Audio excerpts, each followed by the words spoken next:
모든 증거대로 늘 믿으며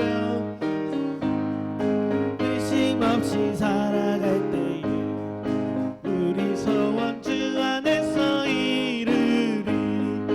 걸어가세 믿음 위에 서서 나가세 나가세 의심 버리고 걸어가세 믿음 위에 서서 눈과 귀에 아무 증거 없어도 주님의 거룩함을 두고 맹세한 주 하나님 아버지는 그 귀한 모든 약속 믿는 자에게 능치 못할 무슨 일이 있을까. 걸어가세 믿음 위에 서서 나가세 나가세 의심 버리고 걸어가세 믿음 위에 서서 눈과 귀에 아무 증거. 3절 한 번 더 찬양합시다.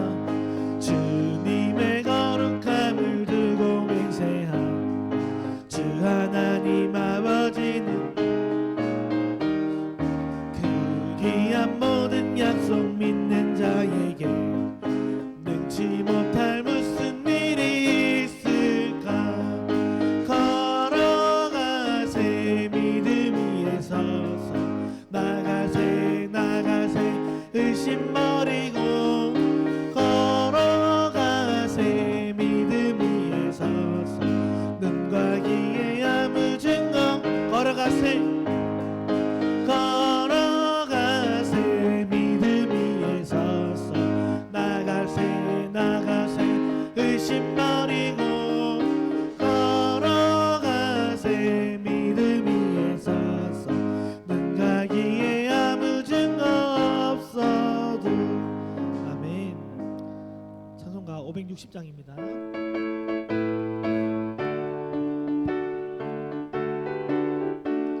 주의 발자취를 주의 발자취를 따르니 어찌 즐거운 일 아닌가. 맘에 맑은 하늘 열리고 밝은 빛이 비친다. 발자취를 따라가자 기쁜 마음으로. 발자취를 따라가자.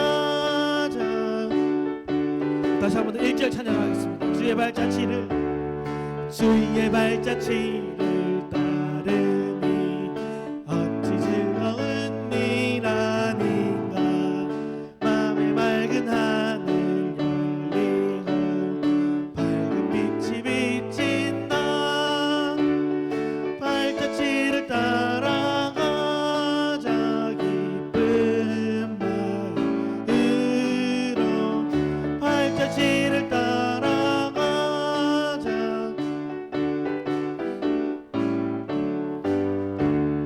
주의 발자취를 따르니 어찌 행복한 일 아닌가. 맘의 악한 생각 사라져 밝은 마음 싹 튼다. 발자취를 따라가자 기쁜 마음으로. 발자취를 따라가자 찬송하며 즐겁게. 주의 발자취를 따르니 어찌 든든한 일 아닌가. 맘에 두려움은 사라져 새로운 힘 돋는다. 발자취를 따라가자 기쁜 마음으로. 발자취를 따라가자. 3절 한 번 더 찬양하겠습니다.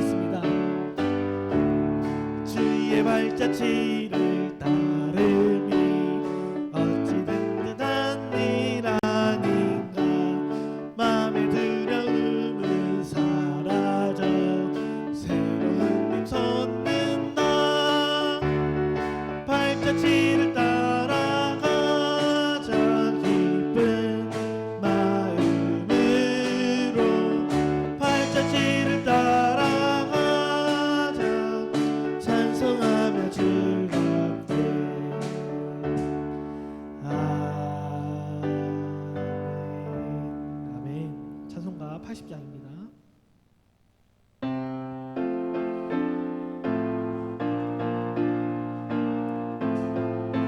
천지에 있는 이름 중 천지에 있는 이름 중 귀하고 높은 이름 주 나시기 전 지으신 그 주의 이름 예수 주 앞에 내가 엎드려 그 이름 찬송함을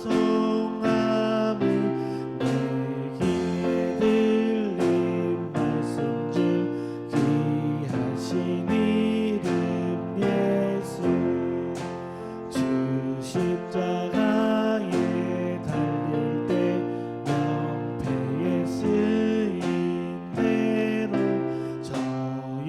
저유대인의 왕이요 곧 우리 왕이시라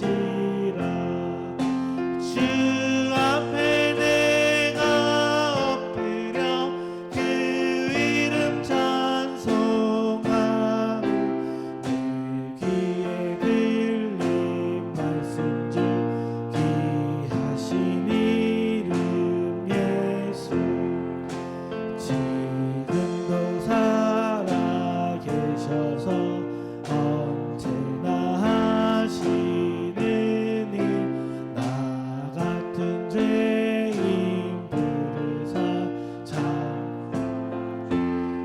참으시도다 주 앞에 내가 엎드려 그 이름 찬송함을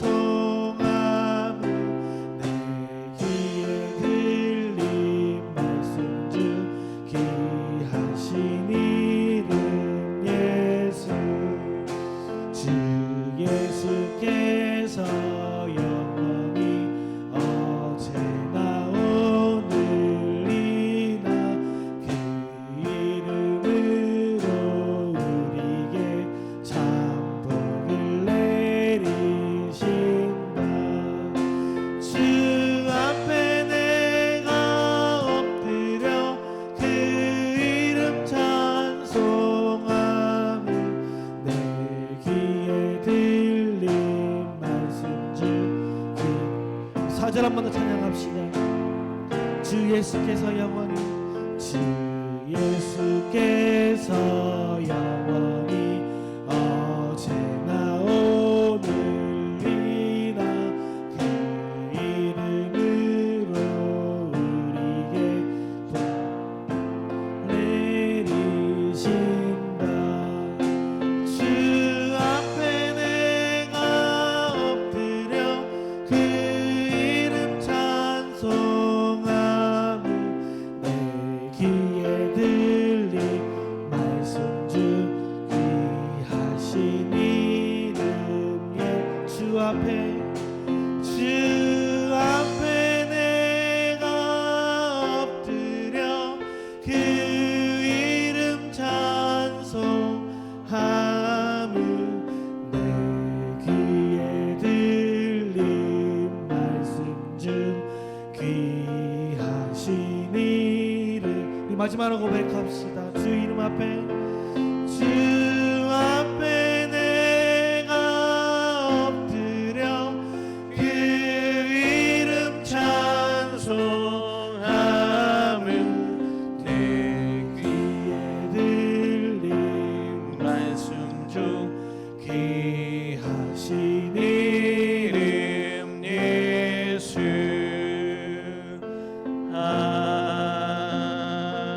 아멘. 우리 다 함께 일어나셔서 υμ내로 하나님 앞에 나아가겠습니다.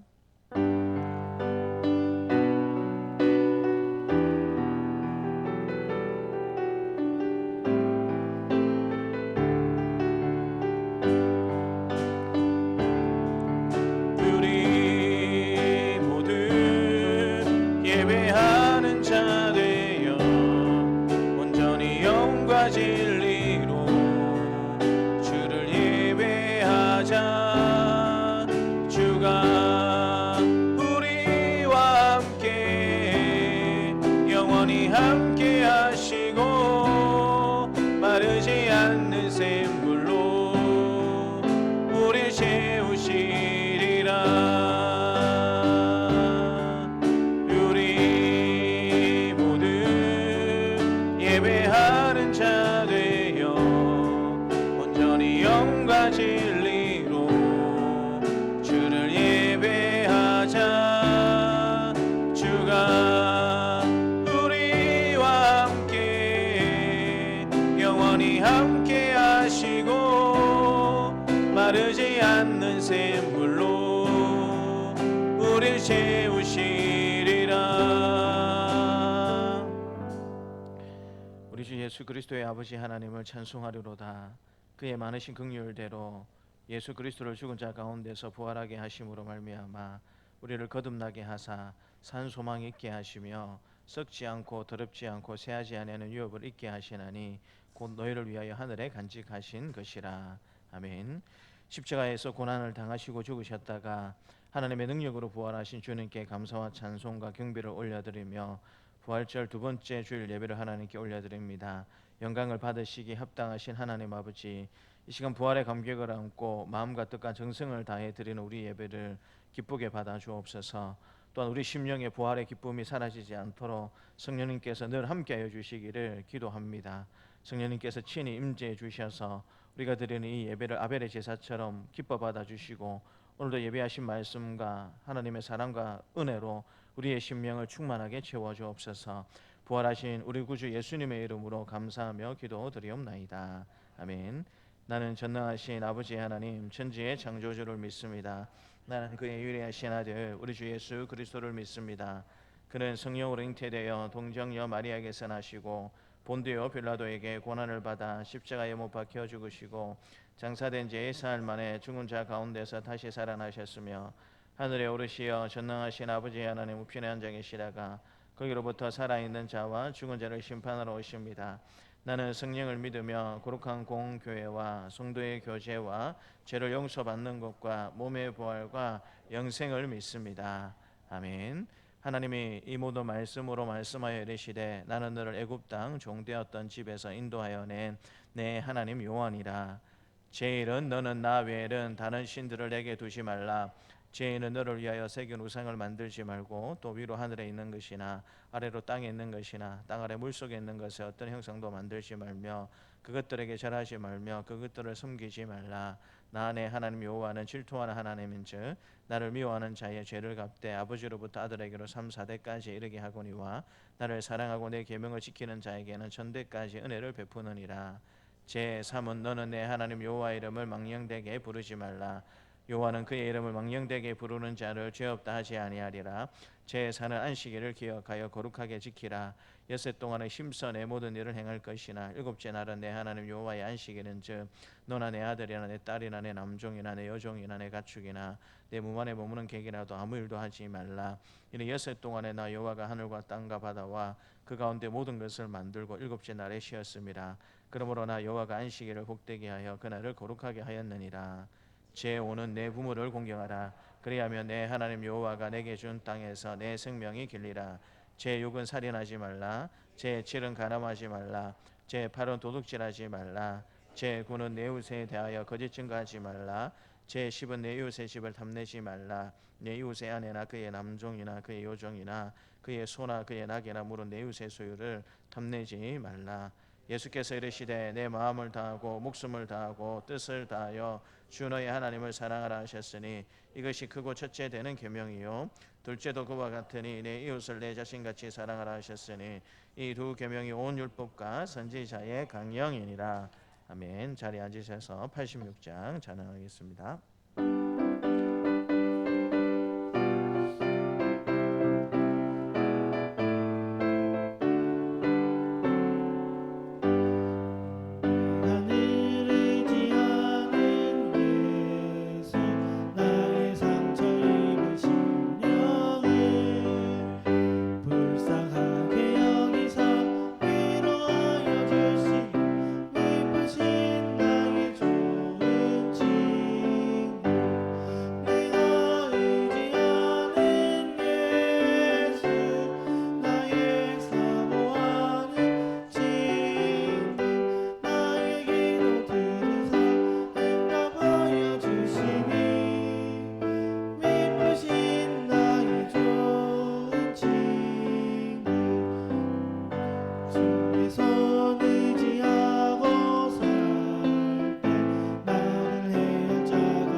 전능하신 하나님 아버지의 은혜와 사랑으로 이 귀한 날 예배의 자리에 나올 수 있도록 인도하여 주심에 감사드립니다.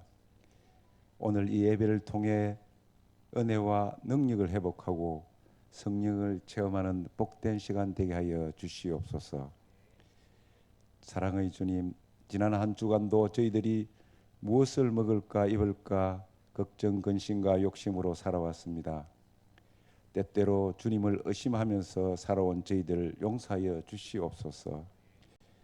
우리도 주님이 몸소 하신 것처럼 자기를 부인하고 주님을 따르게 하여 주시오며, 또한 저희들에게 강한 믿음 주셔서 우리들 마음이 세상을 향하게 하지 마옵시고 하나님께만 향하게 하여 주시옵소서. 사랑의 하나님, 오늘 또 주님의 모습을 닮아갈 수 있도록 인도하여 주시오며 하나님의 자녀답게 살아가기를 소망합니다. 하나님의 뜻이 어디에 있는지, 마음이 어디에 있는지 깨닫게 하여 주시옵소서. 우리의 삶을 통해서 그리스도의 영광과 이름이 드러나게 하여 주시오며 우리의 신앙이 점점 나태해져 가고 얕아져 가고 있지 않는지 되돌아봅니다. 우리는 너무 연약합니다. 날마다 우리를 세워주시고 사랑하여 주시옵소서. 주님께 더욱 가까이 갈 수 있도록 인도하여 주시옵소서. 주님, 우리 교회를 위해서 기도합니다.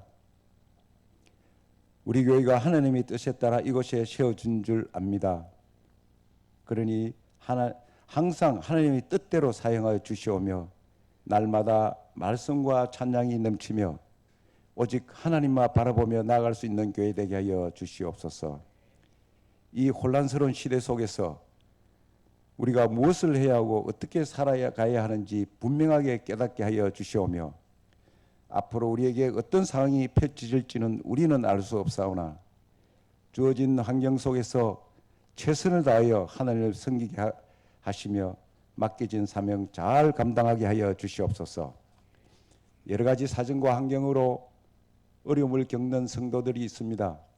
이 또한 어둠이 깊으면 깊을수록 새벽이 다가오고 있음을 알고 항상 소망을 놓치지 않는 성도들 되게 하여 주시오며 어려움을 잘 이겨낼 수 있도록 하나님 도와주시옵소서. 저희들은 지금까지 지내온 것은 다 하나님의 은혜임을 고백하며 늘 감사함을 잃지 않는 성도들이 되게 하여 주옵소서. 주님의 음성을 듣습니다.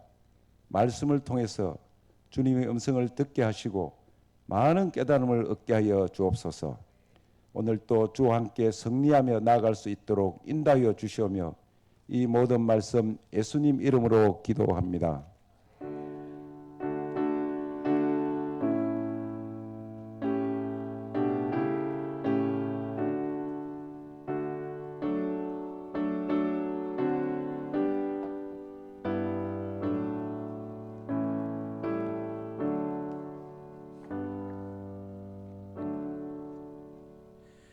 오늘 우리에게 주신 하나님의 말씀은 구약성경 스가랴서입니다.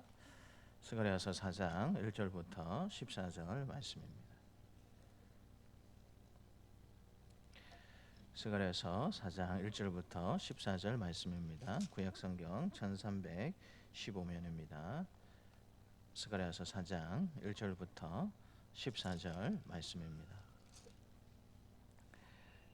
함께 하나님의 말씀을 읽겠습니다. 내가 말하던 천사가 다시 와서 나를 깨우니 마치 자는 사람이 잠에서 깨어난 것 같더라.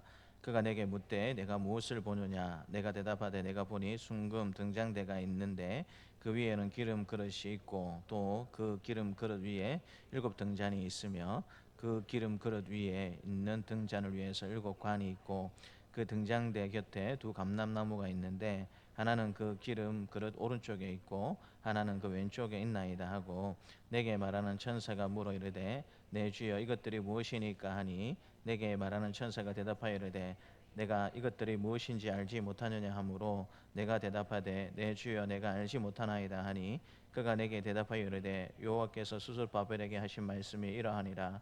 만군의 여호와께서 말씀하시되 이는 힘으로 되지 아니하며 능력으로 되지 아니하고 오직 나의 영으로 되느니라. 큰 산아 내가 무엇이냐 내가 스룹바벨 앞에서 평지가 되리라. 그가 머릿돌을 내놓을 때에 무리가 외치기를 은총이 그에게 있을지어다 하리라 하셨고, 여호와의 말씀이 또 내게 임하여 이르시되 스룹바벨의 손이 이 성전의 기초를 놓았은즉 그의 손이 또한 그 일을 마치리라 하셨나니, 만군의 여호와께서 나를 너희에게 보내신 줄을 내가 알리라 하셨느니라. 작은 일에 날이라고 멸시하는 자가 누구냐? 사람들이 스룹바벨의 손에 다림줄이 있음을 보고 기뻐하리라. 이 일곱은 온 세상에 두루다니는 여호와의 눈이라 하니라. 내가 그에게 물어 이르되 등잔대 좌우에 두 감람나무는 무슨 뜻이니까 하고, 다시 그에게 물어 이르되 금 기름을 흘리는 두 금관 옆에 있는 이 감람나무 두 가지는 무슨 뜻이니까 하니, 그가 내게 대답하여 이르되 내가 이것이 무엇인지 알지 못하느냐 하는지라. 내가 대답하되 내 주여 알지 못하나이다 하니, 이르되 이 기름 부은 바 자 둘이니 온 세상이 주 앞에 서 있는 자니라 하더라. 아멘. 이 시간 우리 찬송가 191장으로 함께 하나님을 찬양하겠습니다.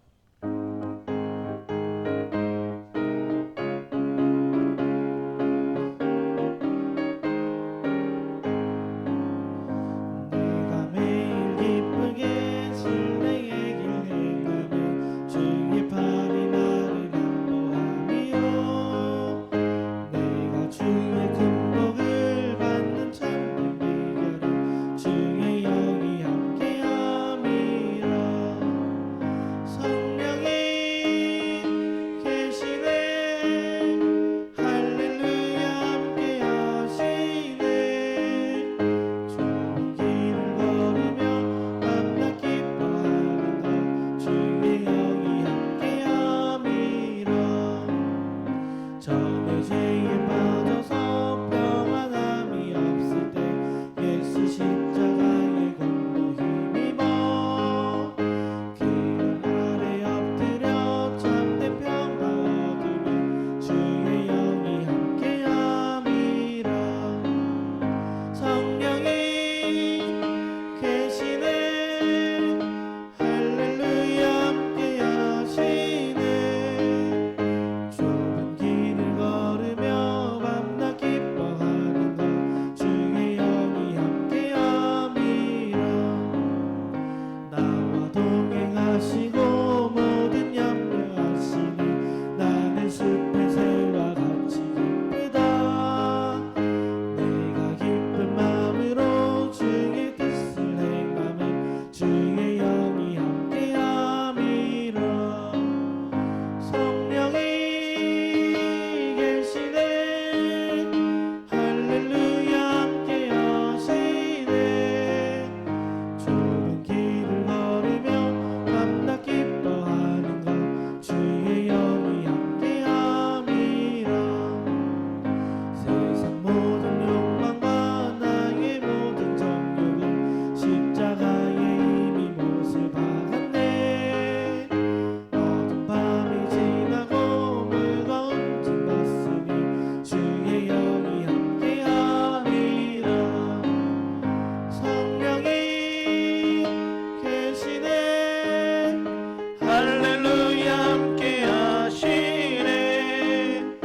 좁은 길을 걸으며 만나 기뻐하는 것 주의 영이 함께함이라. 아멘. 하나님 아버지 감사합니다. 귀하고 복된 주일을 할 또 우리에게 허락하여 주시고, 또 사랑하는 성도들과 함께 예배하면서 또 하나님의 은혜의 말씀을 듣는 이 귀한 시간 주신 것 참으로 감사합니다. 오늘도 겸손히 세상 걱정과 모든 염려를 내려놓고 하나님의 말씀에 집중하는 은혜의 시간이 되기를 원합니다. 우리의 마음을 다스려 주시고 우리의 생각을 다스려 주시고 더욱더 하나님의 말씀에 잘 집중하여서 아멘으로 순종하고 응답하며 살아가는 우리의 복된 삶이 될 수 있도록 하나님께서 도와주옵소서. 감사드리고 예수님 이름으로 기도드리옵나이다. 아멘. 우리 앞뒤 좌우에 계신 분들과 우리 반갑습니다, 참 잘 오셨습니다 라고 인사하도록 하겠습니다. 독수리들이 모여서 신세 한탄을 하고 있었습니다. 이런 독수리도 모여 있었고 저런 독수리도 모여 있었습니다. 누가 모여 있었다고요? 누가 모여 있었다고요? 독수리입니다. 독수리. 독수리입니다. 근데 이 독수리들이 모여서 이제 회의를 하면서 신세한탄을 했는데 어떤 독수들이 있었냐면 왕따 당한 독수리도 있었고요. 그다음에 몸에 상처 입은 독수리도 있었고, 그다음에 병든 독수리도 있었고, 또 배신당한 그런 독수리들도 있었습니다. 그래서 이 독수리들이 모여가지고 신세한탄하면서 자기들끼리 회의를 했습니다. 누구는 나는 몸에 이렇게 상처가 많다라고 한탄하면서 이야기를 했고요. 또 어떤 독수리는 나는 이렇게 나는 배신을 당했다. 그렇게 믿고 또 믿어 주었는데 정말 이렇게 나는 배신을 당했다라고 그렇게 이야기하는 독수리도 있었고요. 또 어떤 독수리는 나는 잘하려고 했는데 왜 사람들이 나를 알아주지 않는가? 나는 너무 외롭고 힘들다. 나는 왕따다라고 그렇게 말하는 독수리도 있었고, 나는 얼마 안 가면 의사가 죽을 거라고 이야기하는 그런 병에 나는 걸렸다라는 식으로 독수리들이 모여가지고 자기 신세를 한탄하고 있었습니다. 그래서 이 독수리들이 모여가지고 이러쿵저러쿵 이야기하다가 그래도 결론 한 가지를 내렸습니다. 어떤 결론을 내렸을까요? 우리가 이렇게 고통당하느니 살아갈 의미가 뭐가 있냐? 병도 들었고 왕따도 당했고 배신도 당했고 상처도 이렇게 많이 있는데 우리 이렇게 살 필요가 뭐가 있겠느냐? 그냥 깔끔하게 그냥 죽는 것으로 우리 생을 끝을 내자. 이렇게 독수들이 마음을 하나로 그렇게 모았습니다. 높은 곳에서 날고 있던 대장 독수리가 그 모습들을 지켜보다가 땅에 내려왔어요. 이 도대체 너희들 지금 무엇으로 지금 이야기하고 있느냐라고 대장 독수리가 그 독수리 무리들에게 물어보았습니다. 그러니까 이제 지금까지 한 이야기를 다시 한번 더 반복해서 대장 독수리에게 이야기하는 거예요. 대장, 나는 몸에 상처가 너무 많아요. 아물지가 않아요. 이렇게 해서 제가 먹이를 잡으려고 날아다닐 수 있을 것 같아요. 그렇게 또 이야기했습니다. 죽을 병에 걸린 독수리는 저는 의사가 얼마 가지 못해서 죽는다고 이야기합니다. 이제 조금 있으면 죽을 건데 조금 빨리 죽는 것하고 조금 더 사는 것하고 무슨 차이가 있겠습니까? 라고 그렇게 이야기했고요. 어떤 독수리는 나는 잘하려고 열심히 애를 쓰고 노력하는데 사람들은 나를 무시하고 나를 만나주지 않아요. 나는 왕따입니다 라고 그렇게 이야기를 했습니다. 그래서 그런 이야기를 하면서 결국에는 대장 독수리에게 이 독수리들이 할 말은 우리가 이렇게 나름대로 결론을 내렸는데 우리는 살 가치가 없는 독수리들이다라고 결론을 내렸고 그냥 이 자리에서 깔끔하게 우리의 생을 마감하려고 우리가 마음을 모았습니다라고 이야기를 했습니다. 그 이야기를 대장 독수리가 다 들어주었어요. 그리고 대장 독수리가 큰 날개를 펴서 그 독수리들에게 이렇게 말해 주었습니다. 자기 날개를 보면서 내 날개를 한번 보십시오. 이 날개, 이 상처는 모기를 사용하다가 나뭇가지에 걸려서 찢긴 상처이고 또 이 상처는 먹이를 사용하다가 이렇게 돌에 찢긴 상처입니다. 그리고 또 이 상처는 또 무슨 상처입니다라고 해가지고 자기가 가지고 있었던 상처들을 이야기를 다 했었습니다. 그리고 마지막에 독수리가 어떤 이야기를 했냐면 이것들은 보이는 상처입니다. 여러분들에게 보여줄 수 있는 상처이지만 제 마음에 입은 상처는 보이지가 않습니다. 수없이 많은 마음의 상처를 많이 가지고 있습니다. 그렇지만 우리는 독수리입니다. 우리가 독수리이기 때문에 다시 한번 더 힘을 내어서 자 이제 우리 날아봅시다 라고 그렇게 독수리들에게 이야기했다고 합니다. 성도 여러분, 인생을 살다 보면 상처 없이 사는 인생이 있겠습니까? 인생을 살다 보면 상처 없이 인생을 살아가는 사람이 있을까요? 횟수는 조금 차이가 날지 모르고 강약은 조금 차이가 날지 모르겠지만 인생을 살다 보면 누구에게나 다 크고 작은 상처들이 다 있습니다. 인생을 살면서 한평생 건강하게만 사는 사람이 과연 있을까요? 그렇지 않습니다. 이거 역시도 더 심하고 덜 심하느냐 차이는 있겠지만 인생을 살다 보면 누구나 병들 수밖에 없고 약해질 수밖에 없는 것이 우리의 모습일 수밖에 없습니다. 기계도 마찬가지지 않습니까? 기계를 여러분 한 4, 50년 최소 한 60년, 70년 쓴다라고 생각해 보십시오. 그러면 그 기계가 고장이 나겠습니까? 안 나겠습니까? 아무리 관리를 잘한다고 할지라도 그 6, 70년 이상 그 기계를 계속 반복해서 쓰게 되면 그 기계가 고장이 나겠습니까? 안 나겠습니까? 고장이 나는 거 당연한 것입니다. 여러분, 기계가 고장이 난다고 해서 더 이상 이 기계는 필요 없다, 버려야 되겠다라고 그렇게 생각한다라면 그 사람은 부자이거나 아니면 어리석은 사람일 수밖에 없죠. 보통 사람 같으면 기계가 고장나면 고장난 부분들을 찾고 수리해서 쓸 수 있으면 어떻게 계속해야 되겠습니까? 계속해서 사용하는 것이 지혜로운 사람들이지 않겠습니까?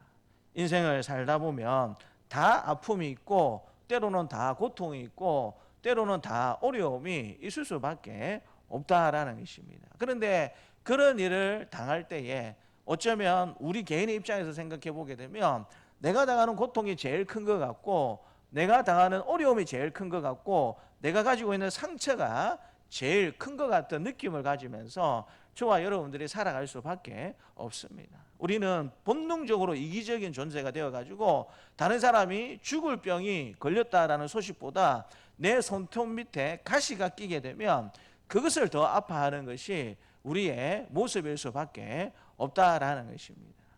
그렇기 때문에 때로 우리 인생의 이런 연약함을 알고 또 이런 인생의 한계를 우리가 알게 될 때에 누구나 그런 인생을 살아가는 것이구나라고 우리가 조금은 편안한 모습으로 그런 것들을 맞이할 필요가 있고요.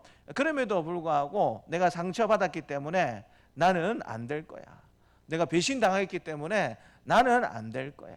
내가 병에 걸렸기 때문에 나에게는 더 이상 소망이 없어 라고 그렇게 이야기하기보다는 여러분 최선을 다해서 그 상처를 이겨내려고 애를 쓰고 여러분 그 어려운 상황 가운데서 벗어나려고 애를 쓰는 것이 마땅한 우리의 모습이 되어야 하지 않겠습니까? 왜 우리가 때로 아픔이 있고 고통이 있고 상처가 있지만 왜 그것들을 벗어나려고 하고 이겨내려고 하는 모습으로 우리가 삶을 살아가야 하는 것일까요? 우리가 예수 믿지 않는 사람들이라면 상처에 절망하고 고통에 절망하고 병에 절망하면서 살아가면 됩니다. 우리가 예수 믿지 않는 사람 같으면 고통에 절망하고 상처에 절망하고 어려운 일을 당할 때마다 낙심하면서 살아가면 됩니다. 아무도 그것 가지고 뭐라 할 사람 아무도 없다라는 것입니다. 그러나 예수 믿는 우리는 왜 그와 같은 모습으로 살아가면 안 되는 것일까요? 물론 우리도 인간이기 때문에 고통이 다가오게 되면 고통스러움을 느껴야 하는 것은 당연한 일이죠. 배신을 당하면 낙심하고 절망하는 것이 어쩌면 예수 믿는 우리도 별반 다를 수 없는 그런 모습이지 않겠습니까? 그런데 그럼에도 불구하고 제가 말씀드린 이런 것들을 왜 우리가 극복해 나가야 하고 이겨내려고 그렇게 애를 써야 하는 것입니까? 그거 말씀드렸습니다. 정답을 말씀을 드렸습니다. 우리가 예수 믿는 사람이기 때문에 그렇습니다. 우리가 예수 믿는 사람이기 때문에 우리는 상처에 넘어질 수 있지만 상처에 져서는 안 되는 사람인 것입니다. 배신당할 수 있지만 배신당한 것이 좌절이 되고 낙심이 되어서 그것으로 인생의 끝을 보는 그런 사람이 되어서는 안 된다라는 것입니다. 왜 그렇습니까? 우리에게 믿음이 있고 우리를 십자가에서 우리를 구원해 주시기 위해서 죽으신 예수님이 계시기 때문에 우리도 똑같이 예수 믿지 않는 사람들처럼 때로 낙심할 수 있고 절망할 수 있고 또 여러 가지 환경 때문에 고통 가운데 우리가 삶을 살아갈 수 있지만 예수 믿는 믿음이 있고 우리 안에 성령님이 계시기 때문에 우리가 거기에서 머물러 있어서만은 안 된다라는 사실을 우리가 잘 알고 있는 거 아니겠습니까? 영어로 상처는 스카라고 부릅니다. 그런데 이 스카하고 단어하고 굉장히 비슷한 영어 단어 한 가지가 있는데 그게 뭐냐면 한 글자만 바꾸면 스타입니다. 스타. 우리는 상처받은 사람으로서 이 땅에 살아가기가 쉬운 존재이지만 우리 안에 계시는 성령 하나님을 의지하고 하나님을 바라보면서 믿음으로 나아가게 될 때 하나님께서 우리의 상처를 치료해 주시고 결국에는 하늘의 영혼을 빛나는 별처럼 하나님께서 우리를 인도해 주시겠다라고 약속해 주고 계시지 않겠습니까? 사랑하는 성도 여러분, 우리 안에 상처가 있고 고통이 있고 낙심이 있고 어려움이 있겠지만 그 모든 것들을 하나님께서 사용하셔서 우리를 별처럼 만들어 가신다라는 사실을 믿고 고백하는 저와 여러분들이 되시기를 주님의 이름으로 축복합니다. 하나님께서 이스라엘 백성들이 하나님의 말씀을 무시하고 듣지 않게 되자 하나님께서 구약 처방을 내리셨습니다. 말 그대로 나라를 망하게 만들어 버리셨어요. 그런데 나라만 망하도록 하나님께서 만들어 버리신 것이 아니고 하나님 임재의 상징이었던 성전도 하나님께서 이방인의 군대에 의해서 완전히 짓밟혀서 돌 위에 돌 하나가 남겨지지 않을 정도로 그 성전을 하나님이 이방 나라의 군대에 의해서 완전히 회파시켜 버렸습니다.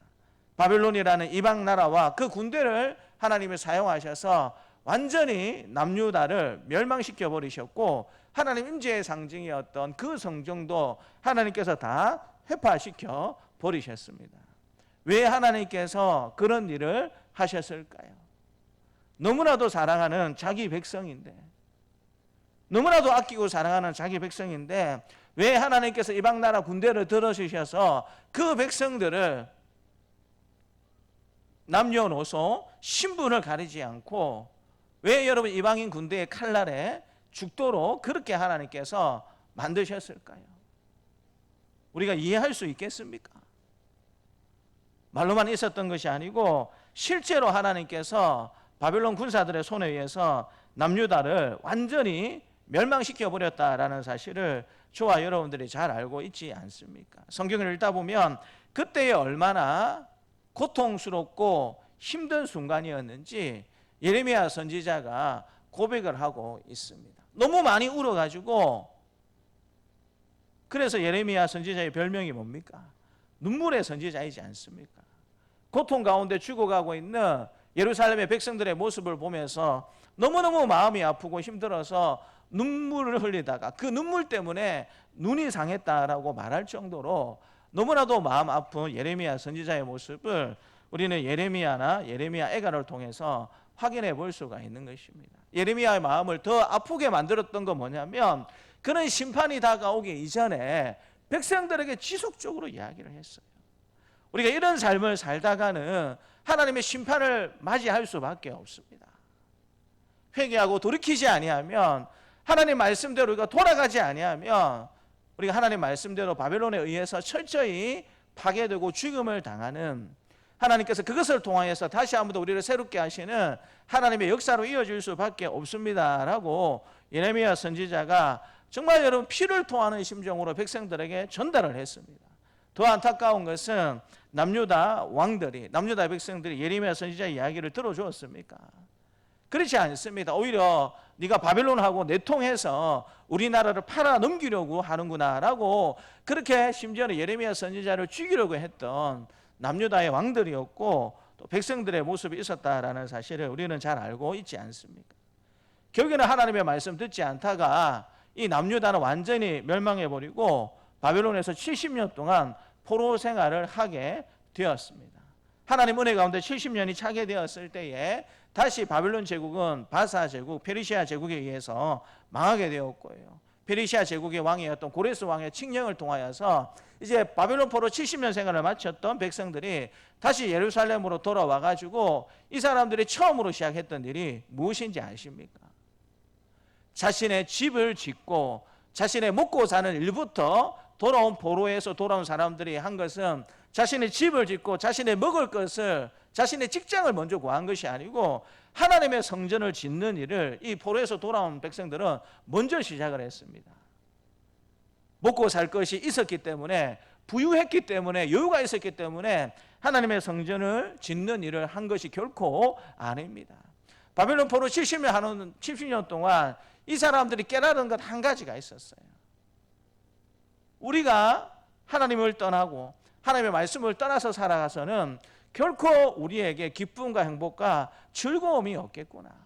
우리가 하나님의 말씀에 잘 순종하면서 살아가는 그것이 우리가 행복해지는 길이고 우리가 기쁜 일이고 우리가 즐거워지는 길이다라는 사실을 하나님의 말씀에 따라서 우리가 살아가자라고 그렇게 바벨론 포로 70년 생활을 하면서 또 새기고 또 새기고 또 새겼던 것이 이 결단이었습니다. 그래서 포로에서 돌아오자마자 하나님 임재의 상징이었던 우리가 다시 한번 더 말씀으로 거듭나기 위해서 하나님 임재의 상징이었던 우리 예루살렘 성전을 회복하는 것이 너무나도 중요하다라고 생각이 되어서 성전 짓기를 먼저 시작을 한 것입니다. 그런데 그 성전을 지었을 때에 아무런 방해도 없었고 어려움도 없이 성전이 잘 완공되었으면 좋았겠지만 실제로는 그렇지 못했다라는 사실을 성경을 통해서 우리는 잘 알고 있습니다. 1, 2년 조금 짓다가 결국에는 대적들의 방해가 생겨나게 되고 먹고 살기가 힘들어지고 고통이 그들 가운데 임하게 되었을 때에 더 이상 성전 짓는 일에 백성들의 관심이 없었어요. 처음에는 이 백성들이 안타까움을 가지고 성전 공사가 중단된 부분들을 평가했습니다. 하나님, 우리가 열심히 성전을 지으려고 이렇게 애를 쓰는데 대적들의 방해가 너무 많이 있습니다. 하나님, 어떻게 하면 좋겠습니까? 하나님 좀 도와주십시오라는 마음으로 처음에는 있다가 시간이 흐를수록 이제는 아예 그런 마음조차도 없어져 버리고 성전 건축이 중단된 지가 17년 정도가 지난 시점에 오늘 본문의 말씀이 기록되었다라고 생각하시면 좋을 것 같아요. 처음에는 성전 건축이 중단되었다라는 안타까움이 있었지만 시간이 지날수록 하나님, 먹고 살아야 되지 않겠습니까? 하나님, 내가 살 수 있는 집도 있어야 하지 않겠습니까? 내 자녀들도 키워야 되지 않겠습니까? 우리의 신변을 좀 보호하는 이런 일들도 우리가 대비해야 되지 않겠습니까? 라는 이 핑계 저 핑계 되면서 성전 건축이 중단되었지만 어떤 사람도 힘을 내어서 다시 우리 한번 성전 건축을 해보자라고 말하는 사람이 없는 그런 세월들이 10년 정도 흐를 즈음에 하나님께서 학개와 스가랴 선지자를 부르셔서 이 백성들의 마음을 다시 한번 더 두렵게 하시고 독려하시기 시작을 했습니다. 너희가 고통스럽고 먹을 것이 없고 힘들고 어려운 삶을 너희가 지금 살고 있지 않느냐? 그런데 왜 너희 자신을 돌아보지 않느냐? 복 줄 수 있는 모든 것들을 바꾸어 줄 수 있고 모든 것들을 해결해 줄 수 있는 복의 근원인 창조주 여호와 하나님이 계신데 왜 너희는 너희의 삶을 돌아보지 않느냐라고 하나님께서 말씀하시면서 이 백성들이 일을 열심히 한다고 하지만 여전히 굶주리고 가난하게 사는 것, 나름대로 최선을 다하면서 산다고 하지만 여전히 고통스럽고 힘들게 사는 그 모든 원인을 바로 하나님을 믿는 신앙에서 여전히 멀리 떠나 있기 때문이 아니냐라고 하나님께서 학개 선지자를 통해서 백성들에게 말씀을 해주고 계시고요, 스가랴 선지자를 통해서 하나님께서 말씀을 해주고 계셨다라는 것입니다.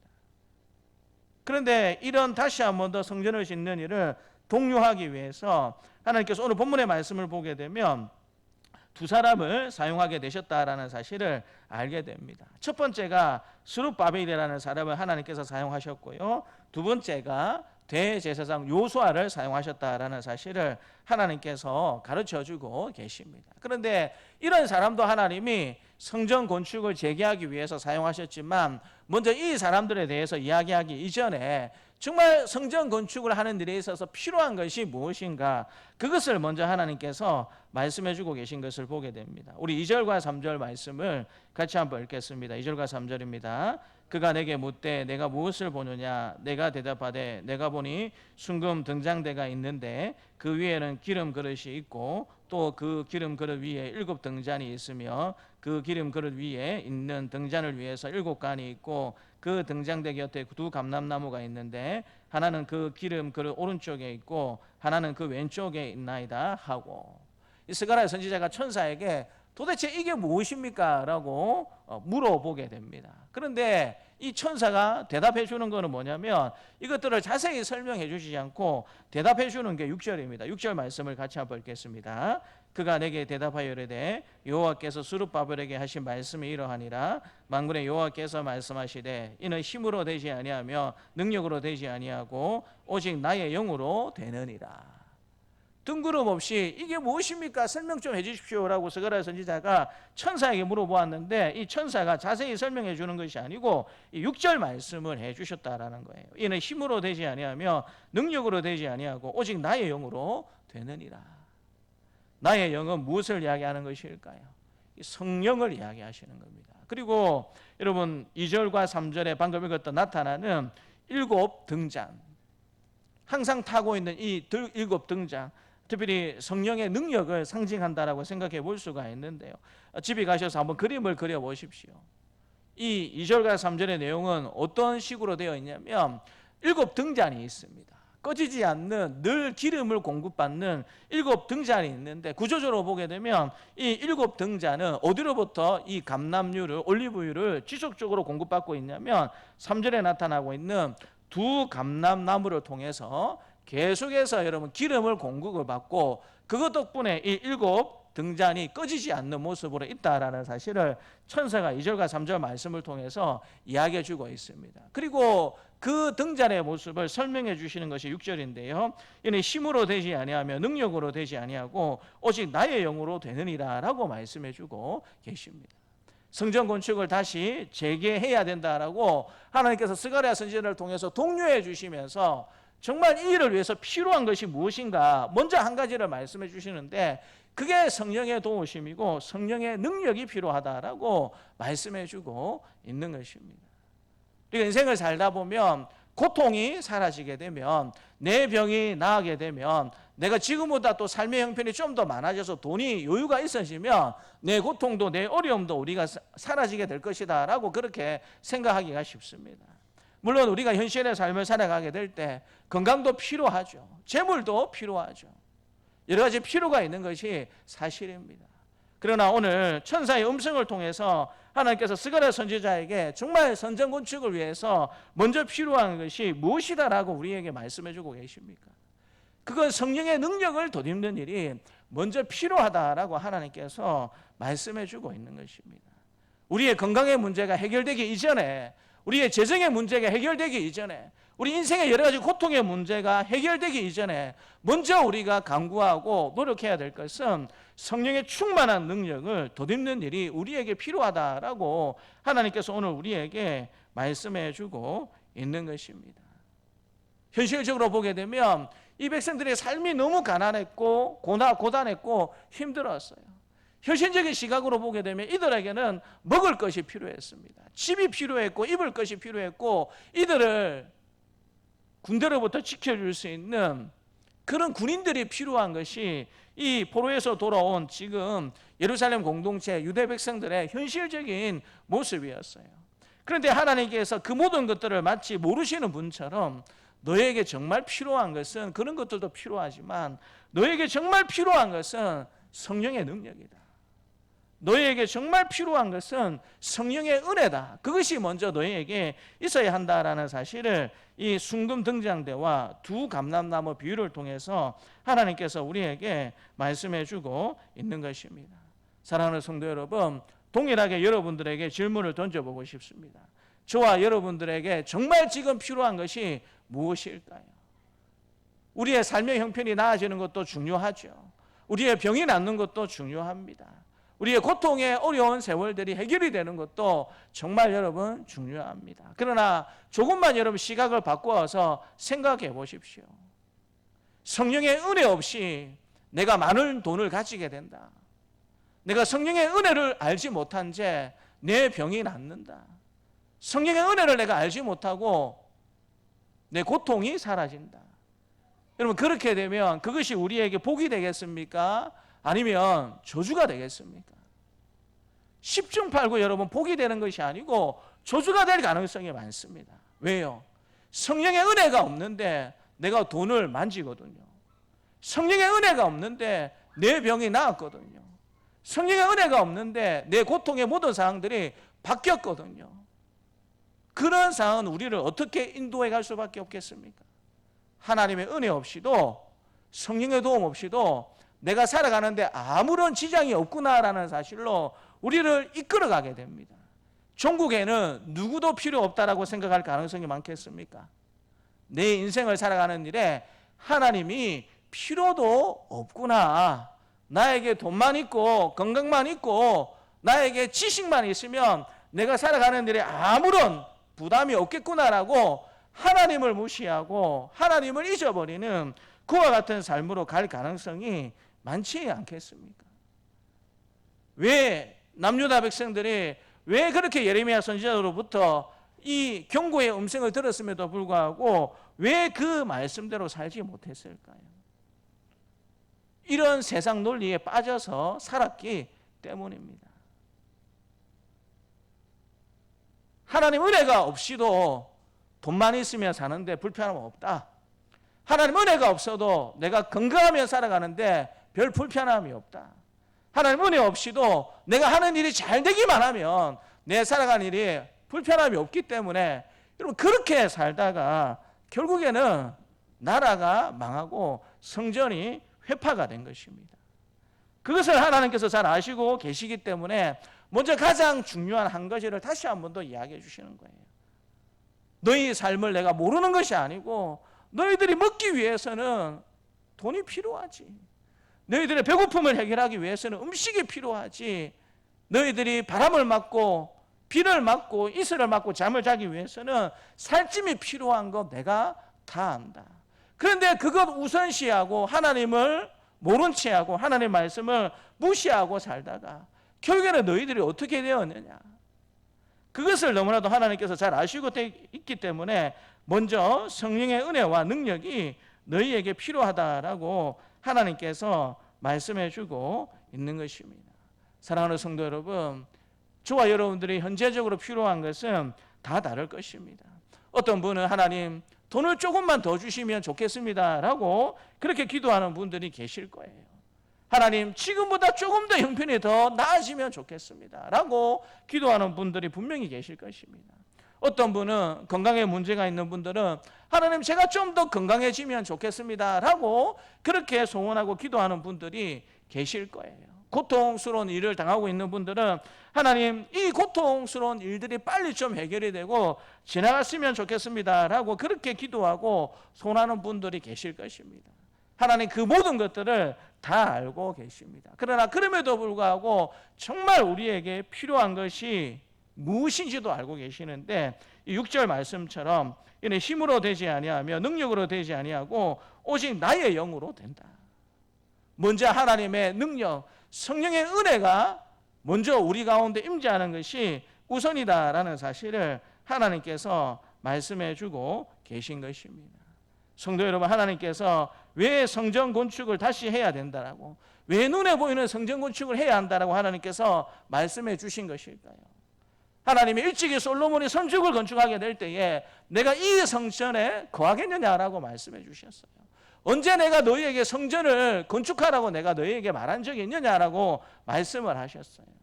하나님은 영이신 분이시기 때문에 어떤 특정한 건축물에 제한을 받거나 여러분 그렇게 우리에게 임재하시는 분이 아니다라는 사실을 저와 여러분들이 잘 알고 있지 않습니까? 그럼에도 불구하고 솔로몬을 통해서 하나님이 왜 성전을 건축하시도록 허락해 주신 것일까요? 그건 우리의 인간의 연약함 때문에 그렇습니다. 눈에 보이는 어떤 것이 있어야 좀 더 하나님이 계신 줄 알고 눈에 보이는 어떤 것이 보여야 좀 더 잘할 수 있는 그것이 한계를 가지고 있는 우리의 모습이 있다라는 사실을 하나님께서 알고 계셨기 때문에 하나님이 성막도 만들라 해주셨고 때가 되면 성전도 만들어 주셨고 심지어는 법궤도 만드셔가지고 늘 백성들에게 내가 너희와 함께 하신다라는 사실들을 백성들에게 보여주기를 원했습니다. 그래서 출애굽기 말씀에 보게 되면 하나님이 성막과 함께 백성들과 함께 거하심에도 불구하고 낮에는 어떻게 하나님의 함께 하심을 보여주셨습니까? 낮에는 구름 기둥으로 함께 하시는 것을 보여주셨고요, 밤에는 불 기둥을 통해서 함께 하신다라는 사실을 온 백성들에게 보여주셨습니다. 지금 하나님의 임재의 상징인 성막이 백성들 가운데 있음에도 불구하고 왜 기둥과 구름 기둥으로 백성들에게 자꾸 보여주셨을까요? 내가 너희와 함께 있다, 내가 너희와 함께 있다라는 사실을 잊지 않도록 하기 위해서 자꾸 그와 같은 방식으로 보여주시고 또 말씀해 주신 것 아니겠습니까? 사랑하는 성도 여러분, 우리가 정말 사모하고 먼저 가져야 할 것은 물론 다른 것도 필요하겠지만 오늘 스룹바벨을 통하여서 하나님께서 이 스가랴를 통해서 우리에게 말씀해 주신 것처럼 하나님의 성령의 능력이, 하나님의 은혜가 먼저 우리에게 필요하다라는 사실을 인정하고 고백하는 우리 사랑하는 동산생활 가족들이 되시기를 주님의 이름으로 축복합니다. 여러분 믿으십니까? 믿으십니까? 우리에게 성령의 능력이 없고 하나님의 은혜가 없는 그 삶이라는 것은 무의미한 삶일 수밖에 없습니다. 아무리 제3자가 볼 때 우리가 잘 사는 것처럼 보인다고 할지라도 우리 안에 성령의 도우심과 은혜가 없다라면 그것이 여러분 무슨 의미가 있겠습니까? 먼저 성령의 충만한 은혜를 찾고 성령의 능력을 덧입도록 애쓰는 저와 여러분들이 되셨으면 좋겠고요. 또 한 가지, 이 성전 건축을 재개하기 위해서 하나님께서 성령의 능력이 필요하다라고 말씀하시고 난 다음에 또 이 성전 건축을 위해서 무엇이 필요한가? 사람에 대해서 말씀해 주시는데요. 그것이 바로 스룹바벨과 여호수아에 대해서 하나님께서 말씀해 주십니다. 우리 14절 말씀을 같이 한번 읽겠습니다. 14절입니다. 이르되 이는 기름 부음 받은 자 둘이니 온 세상이 주 앞에 서 있는 자리라 하더라. 스가랴 선지자가 천사에게 두 감람나무는 도대체 무엇을 말하는 것입니까? 라고 물어보았어요. 그럴 때에 이 천사가 이야기해 준 것이 14절 말씀입니다. 이르되 이는 기름 부음을 받은 자 둘이니 온 세상에 주 앞에 서 있는 자니라 하더라. 그렇기 때문에 이 두 감람나무는 두 가지 의미를 지니고 있습니다. 첫 번째는 오늘 본문에 따라서 문맥에 따라서 해석을 해보자면 이 두 감람나무는 성전을 건축하는 일을 재건하기 위해서 하나님께서 지금 사용하고 있고 또 보내심을 받은 스룹바벨과 대제사장 여호수아가 두 감람나무다라고 직접적으로 말씀해 주시는 것이고요. 왜 스룹바벨과 이 여호수아를 하나님께서 특별히 이 두 사람을 왜 사용하셨을까요? 이후에 전체적인 내용들을 살펴보고 또 느헤미야서도 이 포로보기 전후에 하나님의 말씀들을 살펴보게 되면 스룹바벨은 단순한 지도자가 아니었습니다. 스룹바벨은 1차 포로 귀환 명단에 같이 여호수아도 마찬가지고 같이 고향으로 돌아온 사람이었는데 이 스룹바벨은 페르시아 제국으로부터 파견을 받은 일종의 정치 지도자요 총독 역할을 할 수 있는 그런 지도자였다라는 사실을 성경을 통해서 확인해 볼 수가 있습니다. 단순히 유대 백성이 세운 그런 지도자가 아니고요. 페르시아 제국으로부터 보냄을 받은 페르시아 제국의 권력의 대행자로서 그런 힘을 가지고 있는 사람이 스룹바벨이었다라는 사실을 생각해 볼 수 있고요. 그렇다면 이 대제사장 여호수아는 어떤 역할을 하는 사람으로서 하나님께서 사용하고 계시겠습니까? 말 그대로 대제사장이라는 호칭이 붙은 것을 보았을 때에 스룹바벨이 정치적인 어떤 리더자, 지도자 역할을 감당하게 된다면 이 여호수아는 종교적인 그런 지도자 역할을 감당하는 사람이다라는 사실로 우리가 생각해 볼 수가 있는 것이죠. 하나님께서 다시 성전을 재건하도록 하기 위해서 이 스가랴 선지자를 통해서 말씀해 주시는 것은 스룹바벨과 이 여호수아를 통하여서 하나님께서 성전을 계속 지을 수 있도록 내가 이들에게 사명을 맡겼다라고 말씀해 주고 있는 겁니다. 그래서 7절부터 10절에 하나님께서 이 스룹바벨에 대해서 이 스룹바벨에게 어떤 역할을 맡기셨는지 가르쳐 주고 계시는데요. 우리 7절부터 10절 말씀을 같이 한번 읽겠습니다. 시작. 큰 산아 내가 무엇이냐? 내가 스룹바벨 앞에서 평지가 되리라. 그가 모릿돌을 내려올 때에 무리가 외치기를 은총이 그에게 있을지어다 하리라 하셨고, 여호와의 말씀이 또 내게 임하여 이르시되 스룹바벨의 손이 이 성전의 기초를 놓았은즉 그의 손이 또한 그 일을 마치리라 하셨나니 만군의 여호와께서 나를 너희에게 보내신 줄을 내가 알리라 하셨느니라. 작은 일에 날이라고 멸시하는 자가 누구냐? 사람들이 스룹바벨의 손에 다름줄이 있음을 보고 기뻐하리라. 이 일곱은 온 세상에 두루다니는 여호와의 눈이니라. 좀 길고 어려운 말씀이지만 하나님께서 지금 핵심적으로 말씀하시는 건 뭐냐면 내가 성전 재건하는 일을 하기 위해서 스룹바벨을 내가 세웠다라고 하나님께서 말씀해 주고 계세요. 방해하는 세력이 있고 힘들게 하는 세력들이 있지만 그것을 스룹바벨 앞에서 하나님께서 다 제거해 주시겠다라고 7절에 말씀해 주십니다. 큰 산아 내가 무엇이냐? 내가 스룹바벨 앞에서 평지가 되리라. 여기서 큰 산이라는 것은 성전 재건을 하려고 애를 쓰고 있는 이 스룹바벨을 힘들게 하고 대적하는 그런 세력들을 이야기하고 있습니다. 그 세력들을 큰 산아 내가 무엇이냐? 내가 스룹바벨 앞에서 평지가 되리라. 성전 재건이라는 이 일을 방해하고 힘들게 만드는 모든 세력들을 하나님이 스룹바벨 앞에서 다 멸하시고 사라지게 해주시겠다라고 말씀해 주고 계시고요. 또 9절에 보면은요, 스룹바벨의 손이 이 성전의 기초를 놓았은즉 그의 손이 또한 그 일을 마치리라 하셨다 하리라. 성전 건축의 일을 하다 보면 많은 사람들이 지도자를 원망하고 불평하는 일들이 있었지 않겠습니까? 그럴 때에 하나님께서 이 스룹바벨이 어떤 사람인지 다시 한 번 더 말씀해 주는 거죠. 내가 스룹바벨을 향하여서 이 성전의 기초를 놓았기 때문에 그가 또 성전 건축도 완성하게 될 것이다. 적어도 이 성전 건축이라는 일을 하기 위해서 내가 지도자 스룹바벨을 세웠다라고 하나님께서 분명하고 확실하게 이야기를 백성들에게 해주고 있다라는 것입니다. 어떤 대적도 어떤 사람들도 이 스룹바벨 앞에서 이것들을 방해할 수 없고 해방할 수가 없다라는 사실을 하나님께서 말씀해주고 있는 것이죠. 그리고 대제사장 여호수아를 또 세워가지고 이 두 사람이 성전 건축에 있어서 말 그대로 등불과 같은 역할을 하면서 이 일을 끝까지 잘 감당하게 될 것이다 라는 사실을 하나님께서 우리에게 말씀해주고 있는 것입니다. 성도 여러분, 오늘 본문의 말씀은 하나님께서 눈에 보이는 예루살렘 성전을 재건하는 일에서 우리에게 말씀해 주시는 내용입니다.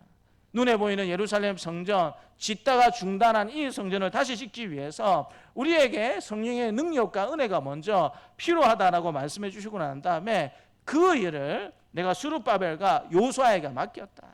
그러니까 너희는 이 두 사람 지도자를 중심으로 해서 그와 함께 힘을 합쳐서 끝까지 이 성전을 재건하는 일들을 잘 마치면 좋겠다라는 하나님의 뜻을 우리에게 말씀해 주고 계시다라는 것입니다.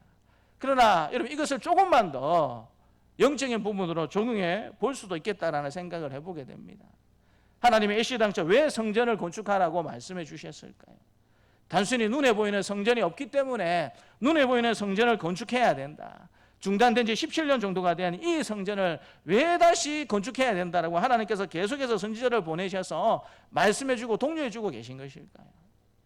그건 눈에 보이는 성전도 성전이지만 결국에는 눈에 보이는 성전을 짓는 것을 통하여서 백성들의 무너진 신앙이 다시 한 번 더 회복되기를 원하는 하나님의 마음이 이 성전 건축하는 곳에 담겨져 있다라는 사실을 우리가 알 수 있지 않겠습니까? 우리 교회는 벌써 성전 건축을 마쳤습니다. 눈에 보이는 성전 건축은 마쳤습니다. 그런데 우리가 성전을 건축하기 전에도 제가 말씀을 드렸고 성전을 건축하면서도 제가 말씀을 드렸어요. 눈에 보이는 성전 건축으로 우리가 이 건축이 끝나는 것이 결코 아닙니다. 눈에 보이는 성전이 새롭게 건축이 된다라는 사실은 우리의 몸도 우리의 신앙도 새롭게 건축이 되어야 하고 달라져야 한다라는 사실을 의미하는 것입니다 라고 성전을 건축하기 전에도 제가 말씀을 드렸고 건축하는 중에도 여러 번 말씀을 드렸습니다. 그렇기 때문에 여러분, 하나님의 말씀에 따르자면 아직 이 예루살렘 성전이 건축되지 않았어요. 우리 입장에서 생각해 보게 되면 눈에 보이는 성전은 우리가 다 건축했는지 모르지만 눈에 보이지 않는 우리 몸의 성전, 우리 신앙의 성전은 여전히 건축되고 있다라는 사실을 저와 여러분들이 기억해야 되지 않겠습니까? 눈에 보이는 성전 건축은 우리가 마쳤는지 모르겠지만 눈에 보이지 않는 우리 몸의 성전의 건축은 지금도 여전히 계속되고 있다라는 사실을 우리가 기억하면서 저와 여러분들의 삶을 살아야 하는 것 아니겠습니까? 내 몸의 성전, 내 신앙의 성전이 건축되고 있는가, 건축되고 있지 않는가? 무엇을 통해서 우리가 확인해 볼 수 있겠습니까? 너무나도 단순합니다. 우리 눈에 보이는 이 성전을 건축하기 이전에 그리고 이 성전을 건축한 이후에 내 삶의 변화가 무엇이 있었는가를 잘 생각해 보십시오. 우리 눈에 보이는 이 성전을 건축하기 이전에 내 재정의 상황과 지금 건축하기 이전에 이후에 내 재정의 상황, 눈에 보이는 이 성전을 건축하기 이전에 내 시간의 활용과 눈에 보이는 이 성전을 건축하고 난 다음에 내가 지금 사용하고 있는 시간의 활용이 어떻게 지금 달라져 있는가 곰곰이 한번 여러분 잘 생각해 보십시오. 눈에 보이는 이 성전을 건축하기 이전에 내 재정의 상황과 내가 돈을 쓰는 습관, 그것이 이 성전을 건축하고 난 다음에 지금 나는 달라졌다라는 생각이 드시면 내 몸의 성전 건축이 아주 제대로 잘 되고 있는 것이다라고 생각해 볼 수 있습니다. 때가 되면 끝이 나는 날에 분명히 올 것입니다.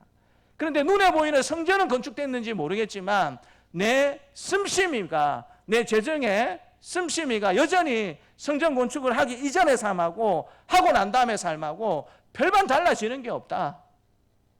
그러면 내 몸의 성전을 건축하는 것은 아직 시작도 안 된 거예요. 우리가 사용하는 시간을 한번 여러분 생각해 보십시오.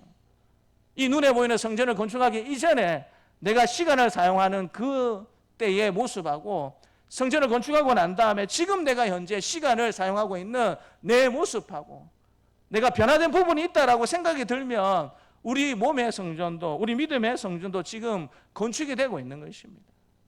그런데 이 눈에 보이는 성전을 건축하기 이전에 내가 시간을 사용하는 습관하고 건축이 다 되었음에도 불구하고 지금 사용하는 시간의 습관에 내가 별로 달라진 것이 없다.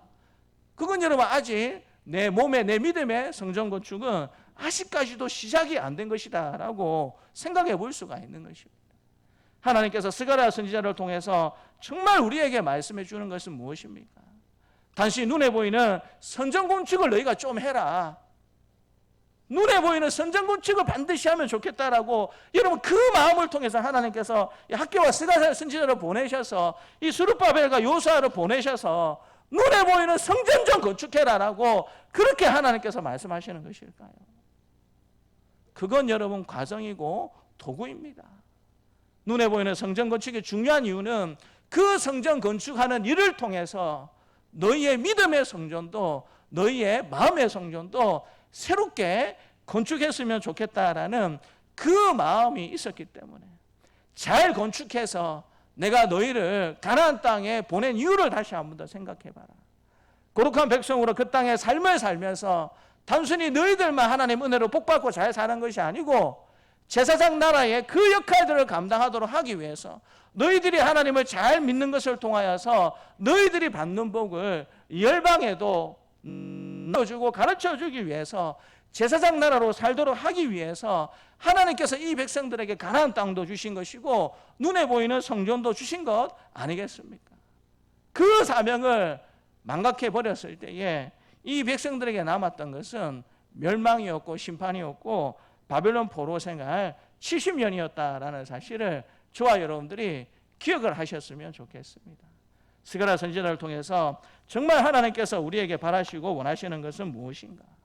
눈에 보이는 성전을 건축하는 일도 정말 중요하지만 더 중요한 것은 눈에 보이지 않지만 우리 몸의 성전을, 우리의 믿음의 성전을, 우리 마음의 성전을 건축하는 일이 더 중요하다라는 사실을 저와 여러분들이 기억하시면서 우리 스스로가 질문을 던져보면 우리 스스로 잘 알 거예요. 내 믿음의 성전이 지금 제대로 건축되고 있는 것 맞는가? 내 마음의 성전이 지금 제대로 건축되고 있는 것 맞는가? 내 몸의 성전이 지금 제대로 건축되고 있는 것 맞는가? 우리의 삶을 다 한번 돌아보면서 오직 그것을 하는 것이 성령의 능력이고 성령의 은혜다라는 사실을 저와 여러분들이 기억하시면서 더 힘을 내어서 이 성전을 건축하기를 힘쓰는 저와 여러분들이 되시기를 주님의 이름으로 축복합니다. 하나님 아버지 감사합니다. 하나님께서 온대한 뜻이 계셔서 이 백성들을 가나안 땅으로 부르셨고 그곳에 주님의 전을 짓게 하셨고 또 하나님의 충만한 복을 주시면서 거룩한 하나님의 백성으로 살면서 제사장 나라의 사명을 잘 감당할 수 있도록 큰 그림을 가지고 이 백성들을 가나안 땅으로 이끄셨고 성전도 그들에게 주셨음을 저희들이 잘 알고 있습니다. 하나님의 은혜의 땅인 가나안 땅에 살면서도 날마다 하나님의 은혜로 살아가는 백성들이었지만 그럼에도 불구하고 자신의 사명을 망각하고 눈에 보이는 성전 때문에 자신의 몸의 성전, 마음의 성전은 제대로 짓지 못하다가 결국에는 망해버려서 바벨론 포로 70년 생활을 겪고 말았던 이제 다시 그 일들을 반복할 위험에 놓여 있는 이 백성들의 안타까운 모습을 보게 해주신 하나님 아버지 감사합니다. 하나님 이 이스라엘 백성들이 특별하거나 이 유대 민족이 특별해서 이런 모습으로 있던 것이 아니라 이 백성들의 모습이 우리의 모습일 수 있다라는 사실을 다시 한번 더 깨닫게 해주신 하나님 아버지 감사합니다. 하나님 은혜 가운데 눈에 보이는 교회 건축을 마친 우리입니다. 그러나 하나님 정말 바라시는 것은 이 성전 건축을 통하여서 우리에게 바라셨던 것은 우리의 믿음의 새로운 건축을, 우리의 마음의 새로운 건축을, 우리 신앙의 건축을 하나님께서 정말 원하셨다라는 사실을 다시 한 번 더 깨닫게 됩니다. 눈에 보이는 성전 건축을 마친 이쯤에 다시 한 번 더 힘을 내어서 정말 하나님께서 바라시는 이 우리의 신앙의 마음에 우리 몸의 건축도 잘 마칠 수 있도록 도와주시고, 때가 되면 하나님께서 우리에게 주신 복과 은혜를 가지고 제사장 나라의 사명을 더 잘 감당하는 우리의 삶이 될 수 있도록 하나님께서 도와주시옵소서. 감사드리고 예수님 이름으로 기도드리옵나이다. 아멘. 교회 소식은 주보 뒤에 교회 소식란을 확인해 주시면 감사하겠습니다. 전회 가운데 우리 전 교인 야외를 잘 마쳤습니다. 후원해 주시고 수고해 주신 분들께 감사를 드립니다. 다음 주 이번 주 목요일입니다. 4월 20일 목요일 날 12시에 우리 하우스토리 아파트 노인정에서 하우스토리 아파트 승김 행사가 있을 예정입니다. 기도해 주시고 협력해 주시면 감사하겠습니다. 오늘부터 3주가 로마서 필사 주간으로 지킵니다. 필사지와 펜을 활용해서 적어 주시면 감사하겠고요. 오늘 제가 그 필사용 펜을 한 타스 12개 내놓았는데 벌써 다 가지고 가신 것 같아요. 그래서 일단은 하나씩만 가지고 가십시오. 하나씩만 일단 가지고 가시고 또 주중에 구입을 해서 다음 주에 또 그렇게 비치를 해 놓도록 하겠습니다. 그래서 하나만 일단은 가져가 주시고 또 필사지표를 활용해서 또 로마서 말씀을 잘 필사할 수 있도록 그렇게 애써주시면 감사하겠고요. 또 필사하는 것으로 그치지 않고 전에 말씀드린 것처럼 5월에 이제 구역별 성경 퀴즈대 할 때 또 이 로마서 말씀을 가지고 활용할 예정 가운데 있습니다. 그래서 필사도 한번 같이 열심히 하셨으면 좋겠고요. 또 그것을 바탕으로 해서 또 하나님 말씀을 가까이 아는 복을 누리셨으면 좋겠고, 또 성경 퀴즈도 하게 될 때 또 좋은 성적도 받으셨으면 좋겠습니다. 마지막 30일 주일 오후 예배는 연합구역 모임으로 함께 모이게 됩니다. 여러분들 좀 그렇게 신경을 써주시면 좋겠어요. 계속해서 뭐 광고도 드리고 그렇게 하는데 뭐 코로나 이후에 저희 교회뿐만 아니고 많은 교회들이 공통적으로 겪고 있는 어려움이 조금 모입시다, 좀 합시다 해도 사람들이 그냥 한 귀로 듣고 한 귀로 흘립니다. 뭐 여러 번 우리가 이런 모임을 준비하고 또 이런 모임에 한번 해봅시다라고 말씀을 드렸지만 여전히 참가하지 않는 분들은 참가하지 않으세요. 그래서 그런 부분들이 굉장히 좀 안타깝습니다. 그렇지만 또 그런 시도를 또 하려고 합니다. 그래서 뭐 구역 모임을 주중에 하면 제일 좋겠지만 실제적으로 그렇지 못한 좀 어려움이 있는 부분이 있기 때문에 천천히 조금 이런 부분들을 중심으로 해서 이제 매주마다 좀 모이는 구역 모임으로 그렇게 전향할 생각을 가진 가운데 있습니다. 그래서 특별히 이제 오후 예배 때에 연합 구역을 모이는 이유는 그나마 오후 예배에 좀 오시라고. 오후 예배 오시면 자연스럽게 구역 모임도 가능하니까 오후 예배까지 조금 오시라고 말씀을 드리는 거예요. 근데 이제 우리가 코로나 시절을 보내면서 이제는 뭐 저와 여러분들도 그냥 솔직하게 이야기할 수 있지 않습니까? 우리 예배 생활이 굉장히 나태해지고 게을러졌다라는 사실을 우리가 부인할 수가 없어요. 뭐 코로나 시절에는 코로나 때문에 우리가 못 모였지만 이제 거의 코로나가 끝났잖아요. 그렇죠? 그러면 이제 더 이상 우리가 뭐 핑계 댈 게 없지 않습니까? 그래서 여러분 주일은 특별히 주님의 날로서 예배하라고 하나님께서 우리에게 허락해 주신 날이잖아요. 그런데 여전히 우리 교회뿐만 아니고 많은 한국교회 성도들이 오전 예배만 드리고 그냥 또 돌아가서 자기 볼일 보고 그런 식으로 주일을 그렇게 보내는 성도들이 상당히 많이 있습니다. 물론 사정이 있고 어려움은 다 있겠다라는 생각을 해보게 됩니다. 그러나 적어도 주일만큼은 우리가 주님의 날로서 좀 지켜나가는 일들이 필요하겠다라는 생각을 다시 한번 더 해보게 됩니다. 그래서 조금 뭐 볼 일도 볼 수도 있고 또 만나지 못한 사람도 만나는 그런 날로 우리가 활용할 수도 있겠다 생각하지만 뭐 처음부터 그렇게 다시 하십시오 하면 그렇게 처음부터 그렇게 잘 되겠습니까? 다시 한번 더 마음을 바꿔 먹으시고 주일은 주님의 날이다. 내가 예배하고 성도들과 교제하는 일에 좀 더 힘을 써야 되겠다라는 마음을 먹으시고 그런 의미 속에 주일 오후 예배 연합구역으로 모임이 이렇게 시작이 됩니다. 그래서 여러분들 시간을 좀 내셔가지고 모이는 일에 힘써 주시고 또 그렇게 구역으로 또 함께 모이는 일에도 힘을 써 주시면 좋겠습니다. 대회 소식에 보시면 경남 여전도의 연합회 모임이 17일 내일입니다. 월요일 날 오전 10시 30분에 창원생안교회에서 있습니다. 또 진영시찰 남준대 연합회 순회하신 예배가 4월 23일 주일 2시 이제 모공교회에서 또 있을 예정 가운데 있습니다. 그래서 열심으로 참가해 주시고 또 기도해 주시면 감사하겠습니다. 찬송가 315장 찬양하면서 하나님 앞에 봉헌하도록 하겠습니다.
주 예수의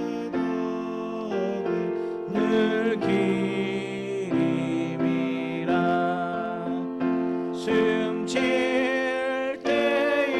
때에까지 내 할 말씀은 이전보다 더 사랑합니다. 그 영광의 나라 나 들어가서 그 풍성한 은혜 늘 감사하리. 금멸류관 쓰고 나 찬송할 만 이전보다 더 사랑합니다.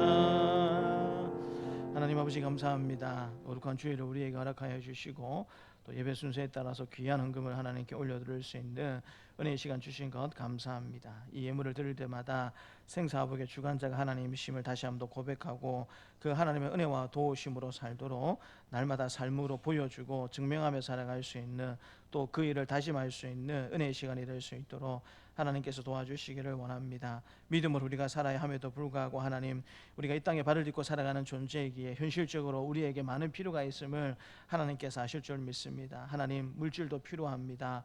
건강도 필요합니다. 우리가 일구는 직장을 도와 사업도와 또 많은 것에 또 하나님의 도우심도 필요하고 우리 자녀들의 또 일상의 삶 가운데 하나님께서 함께해 주심도 필요해 주시는 줄 하나님께서 아실 줄 믿습니다. 이 예물을 드릴 때마다 하나님께서 이 모든 일의 주인이 되어 주신다라는 사실을 다시 한번 더 기억하고 고백하는 저희가 될 뿐만 아니라 항상 하나님의 은혜와 도우심 가운데 살아가는 우리의 삶이 될 수 있도록 이번 한 주간도 그렇게 살아갈 수 있도록 하나님께서 우리를 붙잡아 주시고 은혜 가운데 지켜보아여 주시옵소서. 우리 연주 집사님 하나님 앞에 감사 예물로 영광 돌려드립니다. 하나님께서 기억하여 주시고 하나님 어쩌면 또 먼 거리에서 또 이곳으로 예배하러 오기가 쉽지 않은 부분도 있겠지만 하나님 운전대를 잡고 주일에 교회 오는 발걸음들이 더욱더 기쁘고 감사는 넘침이 그런 발걸음이 될 수 있도록 하나님께서 도와주시고 또 하나님 앞에 감사할 것이 많아지는 사랑하는 집사님의 삶이 될 수 있도록 하나님께서 은혜 다하여 주시기를 원합니다. 특별히 날마다 하나님을 알아가고 하나님을 섬기고 성도와 함께 교제하며 예배하는 기쁨이 더욱더 넘쳐나는 우리 집사님의 삶이 될 수 있도록 하나님께서 두 손 들어 축복하여 주시옵소서. 감사드리고 예수님 이름으로 기도드리옵나이다. 아멘. 이제는 십자가에 죽으시고 부활하심으로 우리의 구원을 이루신 주 예수 그리스도의 은혜와 외아들을 십자가에 내어주심으로 자기 사랑을 확증하신 하나님의 사랑하심과 언제나 우리와 함께 하시며 인도하시는 성령님의 교통하심이 지도자와 함께 하시는 성령 하나님의 능력으로 어떤 위기도 이겨내며 살기를 원하는 사랑하는 주의 백성들에게 노년으로부터 복중의 아이에게까지 이제부터 영원토록 함께 있을지어다. 아멘.